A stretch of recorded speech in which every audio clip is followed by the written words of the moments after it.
Subscribe button को दबा दें और घंटे की आकार के बेल घंटी को भी दबा दें ताकि हमारे नए वीडियो आपको लगातार मिलते रहें।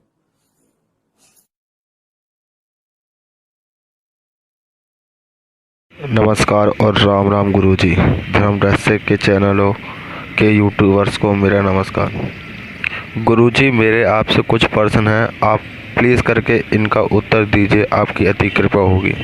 गुरुजी, मैं जानना चाहता हूँ, जब हम सुबह को उठते हैं तो हमें किस प्रकार से प्रभु का नाम लेना चाहिए। गुरुजी, कहा जाता है कि आप सुबह उठ के शौच आदि से निर्मित होकर मुँह हाथ धो के जब आपको साधना या नाम उच्चारण करना चाहिए, पर गुरुजी जब तक हम करते हैं जब तक सुबह हो जाती है। गुरुजी, आप बताइए कि हमें सुबह सुबह कैसे दिनचर्या शुरू करना चाहिए जिसके साथ साथ हमारे प्रभु का भी उच्चारण कर सके। दूसरा सवाल गुरुजी ये है कि मैं जानना चाहता हूँ कि पूजा किस तरह करनी चाहिए। गुरुजी, वैसे ये सवाल केवल मेरा है, बाकी लोग तो सब जानते हैं, पर मैं अज्ञान हूँ, तो आप मेरी इसमें कृपया मदद करें। गुरुजी, बताइए कि शुरुआत कैसी करनी चाहिए और अंत कैसा करना चाहिए पूजा का। और गुरुजी, वैसे प्रेम भाव तो पूरा मेरे प्रभु राम के लिए है, पर गुरुजी मेरे कुछ और भी सवाल हैं। गुरुजी, मैं जानना चाहता हूँ कि मोह और प्रेम में क्या अंतर है। गुरुजी, मैंने एक कथा में सुना था कि जब माता का प्रेम बेटे के लिए होता है तो वही मोह होता है। उस प्रेम के कारण वह अपने मोक्ष को प्राप्त नहीं कर पाती। इसी प्रकार यदि इंसान अपने पत्नी से प्रेम करता है तो यदि उसकी मुक्ति होती है, जब वह मृत्यु को प्राप्त होता है, तो इसी प्रेम के कारण वह मोक्ष प्राप्त नहीं कर पाता। तो गुरुजी, मैं जानना चाहता हूँ कि जब कृष्ण भगवान ने भी तो प्रेम किया था तो उन्हें क्यों मोक्ष प्राप्त हुआ। गुरुजी, इस पर मेरी आप कृपया मदद करें। और गुरुजी, मैं ये जानना चाहता हूँ कि मेरे चाचा जी हैं, तो वो मैं कैसे जान सकता हूँ कि किसी के पास क्या सिद्धि है, क्या सिद्धि नहीं कि सिद्धि है या नहीं भी। तो गुरुजी, आप इस पर मेरा एक और सवाल है, मैं आपसे जानना चाहता हूँ, कृपया आप इस पर मेरी ज़रूर मदद करें। गुरुजी, जैसे कि मैं राम जी की पूजा करता हूँ, राम जी को ही मानता हूँ, पर गुरुजी जब भी मैं अपने घर में मेरे पिताजी से कभी नहीं बनती, पता नहीं क्या बात है, उनकी और मेरी इसी चीज़ में बिगड़ती है। वो कहते हैं कि बाबा साहब को पूछो, बाबा साहब को पूछो, बाबा साहब को पूछो। पर मैं गुरुजी, मैं उनका अपमान नहीं करता और ना ही मैं उनको मानता कि वो गलत थे। मैं मानता हूँ कि वो सही हैं और वो उच्च पद तक गए थे और अपनी शिक्षा के कारण ही वो अपनी जाति का कल्याण कर पाए थे। और गुरुजी पर वो कहते हैं, वो मेरे राम जी की बुराई करते हैं, मेरे राम जी को गाली देते हैं। गुरुजी, इसी बात पर मेरी और उनकी हर रोज़ बिगड़ती रहती है, हर दूसरे दिन। और गुरुजी, यही एक वजह है जिसकी वजह से मैं उनसे ज़्यादा गुस्सा रहता हूँ और मैं किलस जाता हूँ बहुत भी तरह। पर मैं क्या करूँ, वो पिताजी लगते हैं। अगर कोई और होता ना उस जगह तो सही कह रहा हूँ, मैं उसका सिर फोड़ देता, पर मैं पता नहीं क्या करूँ, बस इसी बात पर मैं गुस्सा हो जाता हूँ। पहले तो बहुत लड़ाई होती थी, पर अब मैं शांत रहता हूँ, उनसे कुछ कहता नहीं हूँ। मैं कहता हूँ कि अज्ञानता में है और अभी ये पता नहीं क्या हो रहा है। गुरुजी, ये नेगेटिव बस मेरे पिताजी में ही है और किसी में नहीं है। सब कुछ नहीं कहता कोई भी, बस वही है कि वो गुस्सा होते रहते हैं। वो कहते हैं कि क्या थे राम जी, एक इंसान ही तो थे और कुछ नहीं थे वो बस, और उन्होंने हमारे साथ गलत करा था। मैं कहता हूँ क्या गलत करा था उन्होंने, कोई सबूत भी तो नहीं है आपके पास। जब भी वो चिल्ला के पड़ते और अपने अहम में इतने अंधे हो चुके हैं कि पूछे मत। बस गुरुजी, यही बताइए कि क्या वजह है, क्या मैं राम जी की पूजा करता हूँ तो क्या नेगेटिव कोई एनर्जी आ रही है और पता नहीं क्या है, आप मुझे बताइए। क्या मुझ पर कोई गलती हो रही है पूजा करते वक्त। और यही सवाल मैंने पूछा था कि आपसे कि गुरुजी, पूजा कैसे करनी चाहिए, और कृपया इसमें आप मेरी ज़रूर मदद करें। अंत में आपका चरण वंदन प्रणाम करता हूं और अपनी वाणी को विराम देता हूं। धन्यवाद। नमस्कार दोस्तों, धर्म रहस्य चैनल पर आपका एक बार फिर से स्वागत है।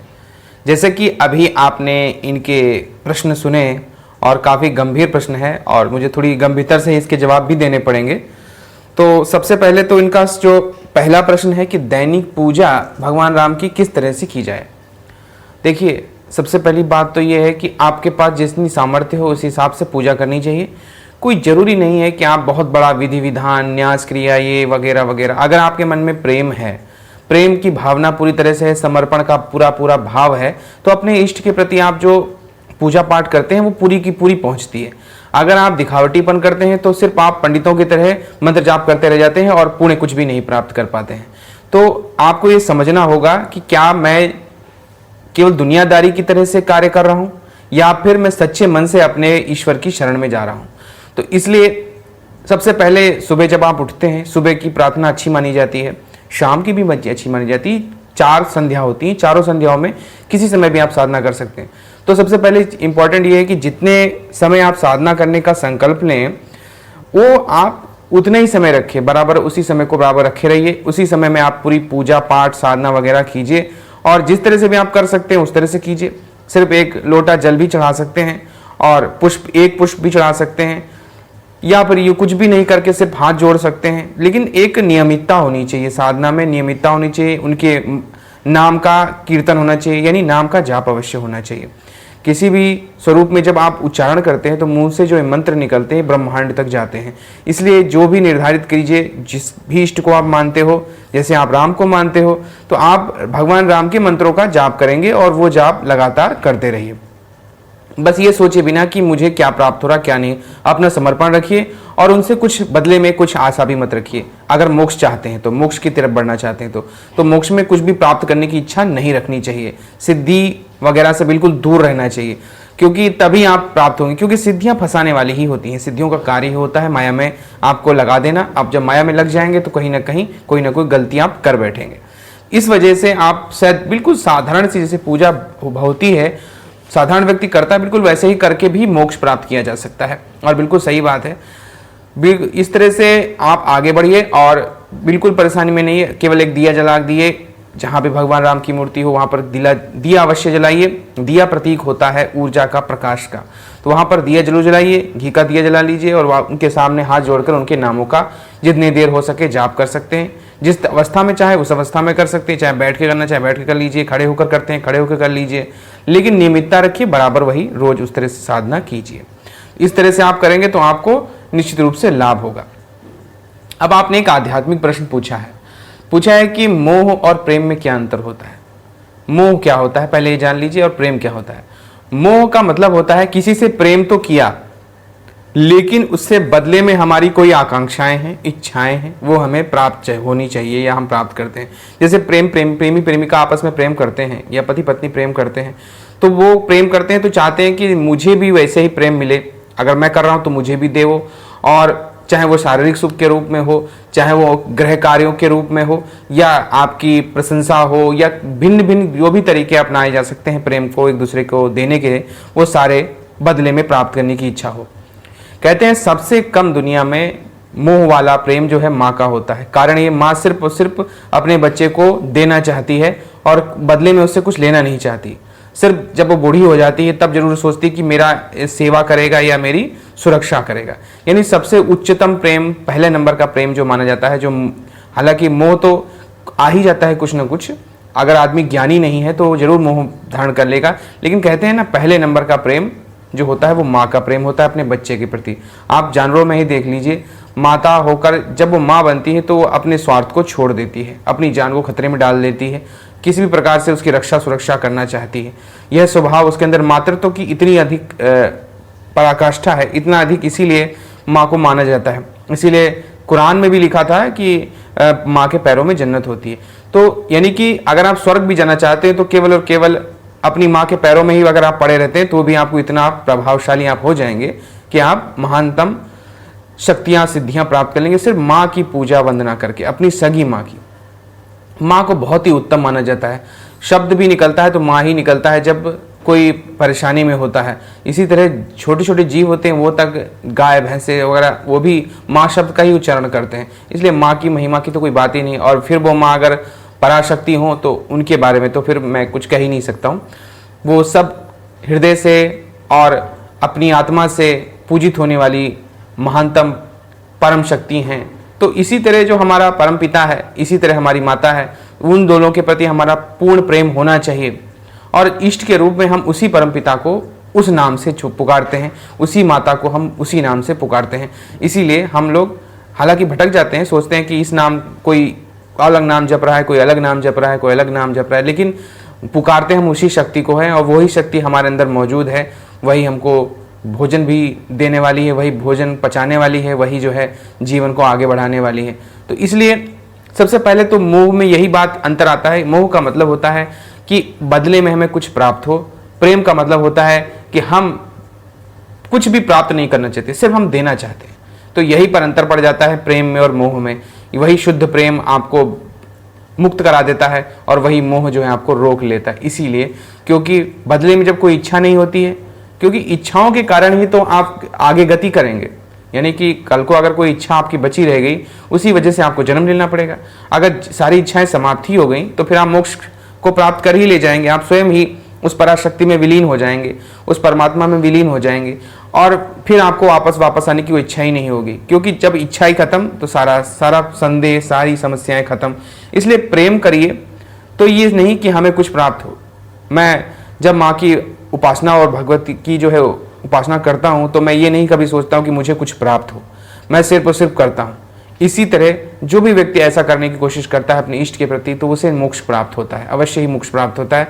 बस वो सही मंत्रों का जाप करता हो, गुरु मंत्र को जाप करता हो, आगे इष्ट मंत्र का जाप करता हो, गुरु से प्रदत्त विद्या को ध्यान जानता हो, उससे उसी पर आगे बढ़ रहा हो, तभी उसके साथ ऐसा निश्चित रूप से घटित होता है, वह मोक्ष प्राप्त कर ले जाता है और वास्तविक ज्ञान को जरूर जान लेता है।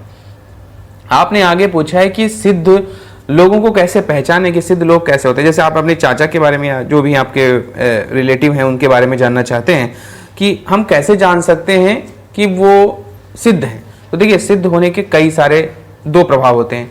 सिद्ध होने का मतलब ये नहीं होता कि वो सिद्धियों का प्रदर्शन करे। सिद्ध होने का मतलब होता है कि वह माया मोह से दूर है, वो स्वयं में सिद्ध होता है व्यक्ति। अब उसकी वाणी से और कुछ ना कुछ वो चमत्कार देवी देवता उसके माध्यम से करते रहते हैं और इसको हम सिद्धि समझ लेते हैं। तो दो तरह के सिद्ध होते हैं, एक जो शक्तियों को अपने कंट्रोल में रखते हैं उनको भी सिद्ध कहा जाता है, और कुछ ऐसे होते हैं जो परमात्मा में पूरी तरह से लीन है। परमात्मा उनसे ऐसे ऐसे कार्य कराता है जिसकी वजह से हम कहते हैं कि यह तो चमत्कार हो गया, ऐसा उसने कहा था, ऐसा हो गया, या उसने ऐसा करने का संकल्प लिया, वो ऐसा कर डाला। तो दोनों ही तरह की बातें हैं, तो दोनों को अंतर समझने की आवश्यकता है। लेकिन आप अगर किसी व्यक्ति के साथ रहते हैं तो आप जरूर जान सकते हैं कि वो सिद्ध है कि नहीं, क्योंकि उसकी क्रियाकलापों से, उसके व्यवहार से वो मानव नजर नहीं आता है। वो देवताओं के गुणों को धारण किए हुए होता है, जैसे देवताओं के गुण होते हैं। वह बुरी तरह से एक सिद्ध पुरुष की तरह से व्यवहार करता है और आपको निश्चित दिखाई पड़ता है कि हाँ, ये व्यक्ति अलग है, ये दुनिया का नहीं है, दुनिया से अलग हटा हुआ है। उसके माध्यम से जब भी कोई चमत्कार देवता लोग करवाते हैं तो आप उसको समझ सकते हैं और समझ लेंगे कि हाँ, यह व्यक्ति सिद्ध है। इसी को सिद्ध कहा जाता है। तो इसी प्रकार से अब मैंने सारे प्रश्नों के आपके जवाब दे दिए। सिर्फ आपका जो बड़ा गंभीर प्रश्न जो आपने बताया कि वो राम की बदनामी आपके पिताजी करते हैं, तो देखिए, मैंने बहुत पहले वीडियो डाला है और बहुत अच्छी तरह के सारे वीडियो आप देखते होंगे। तो मैंने पहले कहा है कि धर्म में जब राजनीति घुस जाती है तो सारी गड़बड़ी वहीं से शुरू होती है। कई पार्टीज हैं, अब मैं नाम नहीं लूंगा, लेकिन कई पार्टियां ऐसी होती हैं जो अलग अलग तरीके से राम के नाम का इस्तेमाल करती हैं। कोई राम को बदनाम करके अपना वोट बैंक बना रहा है, तो कोई राम का इस्तेमाल करके वो अपना वोट बैंक बना रहा है। तो अलग अलग तरीके हैं और जनता तक वो बातें छन छन के पहुंचती हैं। जनता उन चीज़ों को समझती नहीं, उन चीज़ की गंभीरता पे नहीं आती। अब जैसे मैं बताऊं, उन्होंने कहा भगवान राम एक मनुष्य थे, चलिए मान लिया मनुष्य थे, लेकिन वो अवतारी पुरुष थे और उनकी पूजा सारी दुनिया करती है। अब आप ऐसे व्यक्ति को इग्नोर नहीं कर सकते। दूसरी बात, अगर अवतारवाद को आप मानते हो तो वो भगवान विष्णु के अवतार थे, जो है प्रतिपालक है, यानी ब्रह्मांड के पालन करता है, उनके बारे में बात हो रही है। वो जो ब्रह्मांड के पालन करता है वही राम है, वही कृष्ण के रूप में भी प्रकट हुए हैं, वही विष्णु हैं, वही आदिदेव हैं।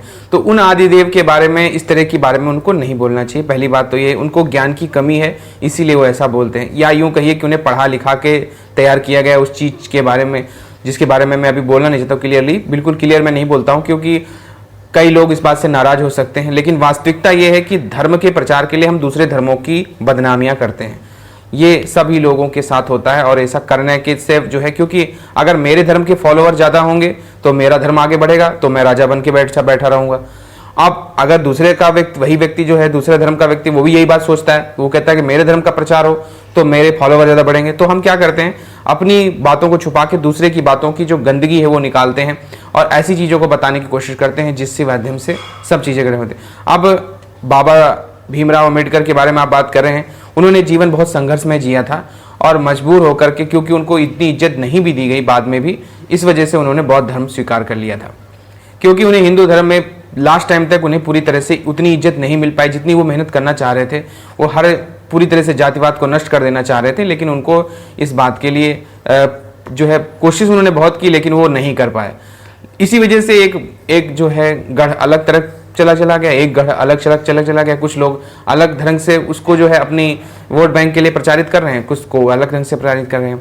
हमारा देश वैसे भी जात पात के चक्कर में बहुत ज़्यादा जो है बर्बाद हो चुका है। मैं इस पर वीडियो भी बहुत बड़ा भयंकर वीडियो बनाने वाला हूँ कभी न कभी भविष्य में, जिससे आपको ये पता लगेगा कि अगर जातिवाद नहीं होता तो हिंदुस्तान का जो हमारा ये हिंदू धर्म है ये संसार पर राज कर रहा होता। क्योंकि एक ही कमी है इसके में, और कोई कमी है ही नहीं। अगर हम लोग सारे एक होते तो हमारी संख्या तो आज भी इतनी ज़्यादा है कि ना हमसे बौद्ध कटते, ना हमसे जैन कटते, ना हमसे सिख कटते, और तीनों ही धर्म आज हिंदू धर्म में विलीन हुए होते। और तीनों अगर साथ में होते तो आज फिर से हमारी ही सत्ता संसार में होती। एक छोटी सी बात है, लेकिन लोगों को ये बात समझ में नहीं आ रही। छोटे छोटे धर्मों में हमारे तरह से वैज्ञानिक तरीका नहीं अपनाया जाता है, लेकिन फिर भी वो लोग, उनके धर्म आगे बढ़ गए क्योंकि उन्होंने अपने में एकता रखी है। उन्होंने किसी को बराबरी का माहौल दिया, सभी को बराबर समझा है। हमारे यहाँ ये समस्या डाल दी जाती रही पहले से ही, क्योंकि लोगों को अपनी सत्ता चलानी थी। यानी कि धर्म में राजनीति जब घुसती है वो काम बिगाड़ देती है। इसलिए अपने पिताजी को समझाइए, उनको रामचरितमानस को पढ़वाइए पूरा का पूरा, साथ ही साथ विष्णु पुराण जितना है वो सब पढ़ाइए। उनको बताइए कि देखिए किताबों में क्या लिखा हुआ है, और ये किताबें आज की नहीं हैं। किसी भी धार्मिक पुस्तक को दिखाइए, उसमें भगवान विष्णु का वर्णन होगा, वो सब समझ लेंगे उस चीज़ को देख के कि क्या है, इसका वास्तविक सत्य क्या है, भगवान राम आखिर हैं कौन, और क्यों उन्हें जो है ब्रह्मांड प्रतिपालक कहा जाता है। क्योंकि वो स्वयं कृष्ण हैं, वही आपके भगवान विष्णु हैं, वही जगत के पालक हैं। तो इसलिए उनको समझना, हालांकि अवतारवाद के रूप में, केवल मनुष्य के रूप में अगर उनको देखेंगे तो भी उन्होंने इतने अच्छे कर्म किए हैं कि केवल अपने पिता की इच्छा की पूर्ति के लिए वनवास चले गए। कोई आज के समय में क्या कोई ऐसा कर सकता है? तो उनकी जो महामानव होने के जो गुण हैं वो आप जान सकते हैं, समझ सकते हैं, उसके आधार पे भी आप उनको जो है महान पुरुष घोषित कर सकते हैं। लेकिन उनको इस तरह से बदनाम करना गलत है, और बिल्कुल उनको रोकिए और बाकी लोगों से भी समझवाइए, और जो भी जानकार हो धर्म के उनसे उन बातों को उनके सामने प्रश्नवाचक बातों को रखिए। आपको पता होगा कि शबरी के झूठे बेर केवल रामचंद्र जी ने खाए थे, और उन्होंने उनका सिर्फ प्रेम देखा था।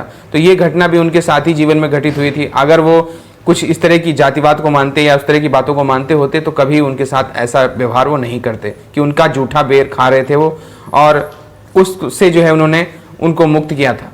तो भगवान के रूप में आए और अपने चमत्कारों को उन्होंने दिखाया।